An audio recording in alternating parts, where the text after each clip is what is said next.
Good day, everybody. So, for today's session, my partner and I are going to discuss session 9 or module 9, which is the project reporting. So, these are the objectives, the session objectives that the student should be able to. First one is to describe the parts of project report. Second one is to explain days to completion as a method to assess percentage completed. The last one is to describe the contents of a project risk section. The first topic is the parts of a project report. The first one is the status report, which indicates that or answer the question where the project now stands. It indicates the schedule of the project. Example, the project is currently 70% complete. The budget status as well. Example, it spent 400,000 pesos out of 500,000 pesos budget. It also indicates the percentage completed against plan, and lastly, it also indicates the current open issues and challenges. Example, some websites are taking longer to develop due to coding issues or waiting for final content approval for the client. The second one is the progress report. It answered the question, what are the project team has accomplished?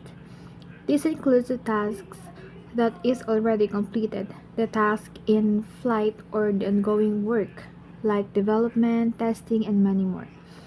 Lastly, the issues and challenges handled or encountered during the tasks. The third one is the forecast. This is the prediction of future status.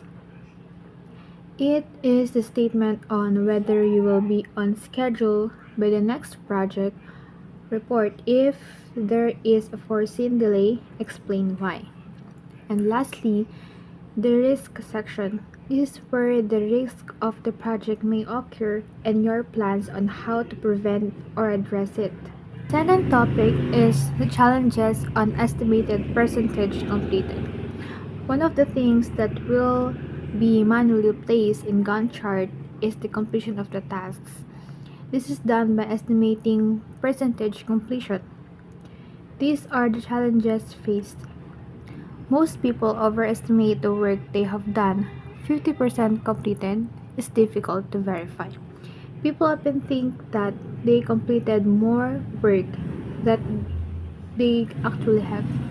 Saying 50% done can be misleading because there is no exact way to verify it. Second one is most will add buffers when asked for time to completion. Conservative estimate of percentage completed. When asked how many time is left, many people add extra time, which is a buffer to be safe. This may actually lower than reality. Lastly, hours spent versus total man hours may not be an accurate basis for actual work done.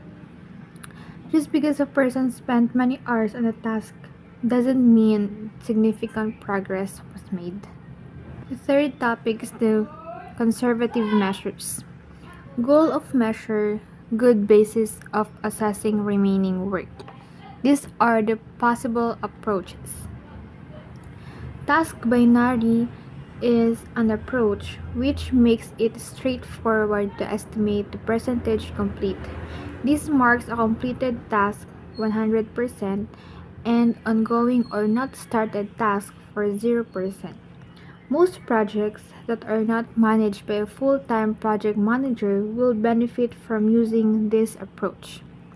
To measure project progress, the total time required for unfinished tasks is calculated and compared to the total project time. Another approach is time to completion, where if available, a project manager estimates the time needed to complete the project task. However, this is a bit more complicated because it requires a skillful project manager who will ensure that progress is continuous in order for the estimate to stand. For my last topic, which is the risk to projects. Risks are events that could have adverse effect if they occur. The common project risks include delays or not, example finishing on time, the budget overruns, example spending more than planned. Scope creep is also a risk. For example, is expanding requirements without planning. The last common project risk is the quality issues. For example, not meeting standards. If a risk has already occurred, it becomes a problem rather than a potential risk. Example, if a project lacks of programmers, that is not just a risk, but a current weakness that must be addressed. The second one is identified risks can be mitigated. Mitigation refers to actions taken to reduce the impact of risks. Teams can take preventive steps to minimize damage. For example, a senior developer leaves the company. So the possible mitigation for this is to cross train other employees to ensure that they can take over the departing person's responsibilities. So let's move on sources of risk. Eternal risks are problems that come from within your project team or organization. They can be related to people, equipment, or facilities. These are the usually unexpected to the team, unexpected attrition, losing team members unexpectedly, like if someone quits or gets sick, unexpected equipment failure, when important equipment breaks down or stop working, loss of facilities, losing access to your workspace or important resources, may be due to a natural disaster or building issues. Next, in external, these are the examples of external risks that can impact a project. The suppliers, problem with suppliers like late deliveries or poor quality materials, and clients, changes in client leadership or project priorities.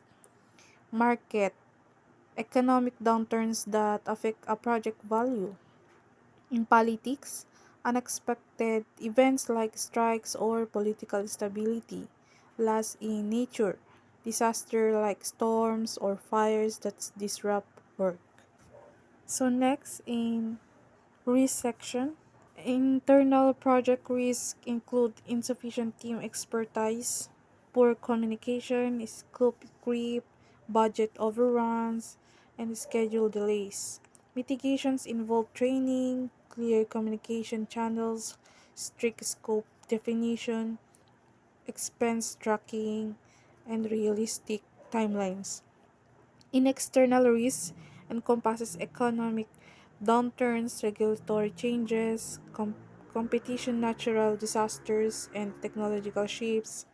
Mitigations include flexible spending, regulatory monitoring, strong value proposition, disaster recovery plans, and adaptable technologies.